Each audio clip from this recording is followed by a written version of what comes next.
നമസ്കാരം. മലയാളി വാർത്താ ലൈഫിലേക്ക് സ്വാഗതം.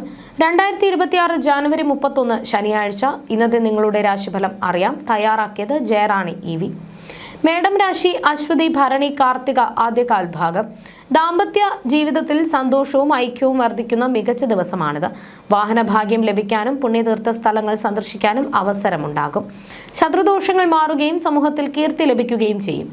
ഇടവം രാശി കാർത്തിക അവസാന മുക്കാൽ ഭാഗം, രോഹിണി മകയിരം ആദ്യ പകുതി ഭാഗം. ശാരീരികമായും മാനസികമായും ചില വെല്ലുവിളികൾ നേരിടേണ്ടി വന്നേക്കാം. എങ്കിലും ഈശ്വര കൃപയാൽ അവയെല്ലാം അതിജീവിക്കാൻ സാധിക്കും.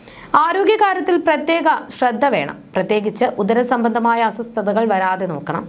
മിഥുനം രാശി മകയിരം അവസാന പകുതി ഭാഗം, തിരുവാതിര പുണർദം ആദ്യ മുക്കാൽ ഭാഗം. തൊഴിൽ വിജയവും സാമ്പത്തിക പുരോഗതിയും ഉണ്ടാകുന്ന ശുഭദിനമാണിത്. ശരീരസുഖം, ഭാഗ്യാനുഭവങ്ങൾ, ഉന്നത സ്ഥാനപ്രാപ്തി എന്നിവ പ്രതീക്ഷിക്കാം. അപ്രതീക്ഷിത സമ്മാനങ്ങൾ ലഭിക്കാനും ആഭരണങ്ങൾ സ്വന്തമാക്കാനും ചിലർക്ക് യോഗമുണ്ട്. കർക്കിടകം രാശി പുണർദം അവസാന കാൽഭാഗം, പൂയം ആയില്യം. കുടുംബാംഗങ്ങളുമായി സംസാരിക്കുമ്പോൾ ക്ഷമ പാലിക്കുന്നത് നന്നായിരിക്കും. ജീവിത പങ്കാളിയുമായോ ബന്ധുക്കളുമായോ അഭിപ്രായ വ്യത്യാസങ്ങൾ ഉണ്ടാകാതെ നോക്കണം. ത്വക്കരോഗങ്ങൾ പോലുള്ള അസ്വസ്ഥതകൾ അലട്ടാൻ സാധ്യതയുണ്ട്.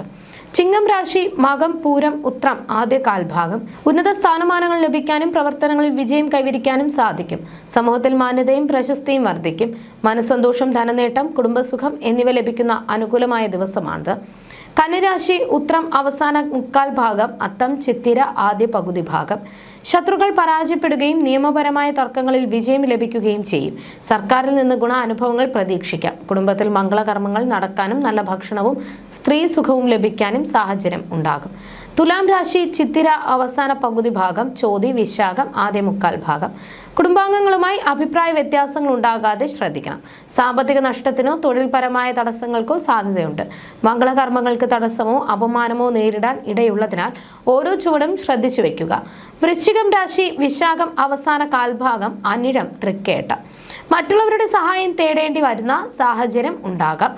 വാത ഉദര സംബന്ധമായ അസുഖങ്ങൾ വർദ്ധിക്കാൻ സാധ്യതയുള്ളതിനാൽ ആരോഗ്യത്തിൽ ശ്രദ്ധ വേണം. എങ്കിലും ഈശ്വര അനുഗ്രഹത്താൽ ഭക്ഷണ സുഖം അനുഭവപ്പെടും. ധനുരാശി മൂലം പൂരാടം ഉത്രാടം ആദ്യ കാൽഭാഗം. കുടുംബത്തിൽ മംഗളകരമായ കാര്യങ്ങൾ സംഭവിക്കാൻ അനുകൂലമായ സമയമാണ്. സാമ്പത്തിക ലാഭവും ശയന സുഖവും കൈവരും. സമൂഹത്തിൽ മാന്യത ലഭിക്കാനും മനസമാധാനത്തോടെ സമയം ചെലവഴിക്കുവാനും സാധിക്കും. മകരം രാശി ഉത്രാടം അവസാന മുക്കാൽ ഭാഗം, തിരുവോണം അവിട്ടം ആദ്യ പകുതി ഭാഗം. സർക്കാർ സംബന്ധമായ കാര്യങ്ങളിൽ ഗുണഫലങ്ങൾ ഉണ്ടാകും. തൊഴിൽ വിജയവും സാമ്പത്തിക നേട്ടവും ലഭിക്കുന്ന ദിവസമാണിത്. പുത്രഭാഗ്യത്തിനും പുതിയ ഗൃഹോപകരണങ്ങൾ സ്വന്തമാക്കാനും സാഹചര്യമുണ്ടാകും. സർവകാര്യങ്ങളിലും വിജയം പ്രതീക്ഷിക്കാം. കുംഭം രാശി അവിട്ടം അവസാന പകുതി ഭാഗം, ചതയം പൂരുരുട്ടാതി ആദ്യ മുക്കാൽ ഭാഗം. വിദേശയാത്രയ്ക്ക് അവസരമൊരുങ്ങുമെങ്കിലും സ്ത്രീകളുമായുള്ള ഇടപാടുകളിൽ ജാഗ്രത പാലിക്കണം. വഞ്ചിക്കപ്പെടാനോ അപവാദങ്ങൾ കേൾക്കാനോ സാധ്യതയുണ്ട്. വിദ്യാഭ്യാസ രംഗത്ത് തടസ്സങ്ങൾ നേരിടാൻ ഇടയുള്ളതിനാൽ പഠനത്തിൽ കൂടുതൽ ശ്രദ്ധ നൽകുക. മീനം രാശി പൂരുരുട്ടാതി അവസാന കാൽഭാഗം, ഉത്രട്ടാതി രേവതി. ശനിയുടെ ദോഷഫലങ്ങൾ കുറയാൻ ഈശ്വര ആരാധന നടത്തുന്നത് ഉചിതമായിരിക്കും. കുടുംബത്തിൽ ഐക്യക്കുറവോ ഉറക്കക്കുറവോ അനുഭവപ്പെട്ടേക്കാം. ജലഭയം ഉണ്ടാകാൻ സാധ്യതയുള്ളതിനാൽ ശ്രദ്ധിക്കുക.